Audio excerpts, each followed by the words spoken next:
Even as health officials engage in consultations with representatives from the Pan American Health Organization, World Health Organization, the Attorney General's chambers, and other stakeholders for the formulation of a new public health ordinance, which will replace the current one enacted some 88 years ago, mental health and suicide prevention laws are high on the charts to be amended. Health Minister Dr. Frank Anthony on Wednesday explained that the criminalization of suicide is counterproductive and that it does not deter people from taking their own lives. Moreover, persons who contemplate the act need strategic interventions that may not be at their disposal while incarcerated. It is with this in mind that steps will be taken to update the archaic laws which consider persons with mental health challenges as a threat to society. He advanced that the new laws will be tailored to protect the rights of patients. Insert. If you look at mental health as an example, the legislation back then contemplated that mental health patients were a danger to the society, and therefore you needed to put laws in place that protect the society, and basically you disenfranchise the patients. And that's how these laws were designed.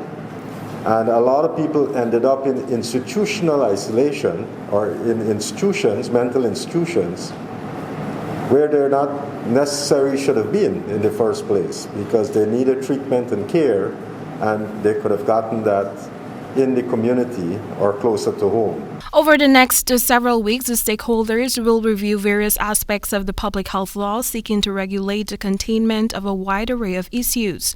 The discussions will also target food safety and incorporate other government ministries and sanitation matters. Dr. Anthony disclosed that health authorities have been crafting a roadmap for the new public health law for a number of months, signaling that there is a dire need for new regulations applicable to the 21st century. He added that proposed amendments to the laws will be made taking into account the health response best practices of countries around the world. He said, too, that the new public health law will support the country's vision of modernizing its health care. Another legislative gap the health ministry is looking to close is inequitable access to medical supplies. Another area that we'll be working on includes telemedicine. But telemedicine, while the technology would enable us to provide better quality of care in a remote community, for example, telemedicine also would have other legal problems that we did not contemplate before. PAHO Country Representative Dr. Louis Cadena emphasized the importance of integrating goals with the new laws. Very important is the commitment with modifiable risk factors, and this is a key issue for the country. We know that NCDs kill 72% of the people in this country and in the region of the Caribbean.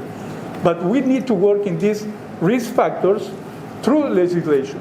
And we are talking about alcohol. Earlier this year, the National Assembly approved the passage of the Human Organ and Tissue Transportation Bill 2021, a piece of legislation which paves the way for Ghana to be able to conduct organ harvesting for therapeutic and research purposes.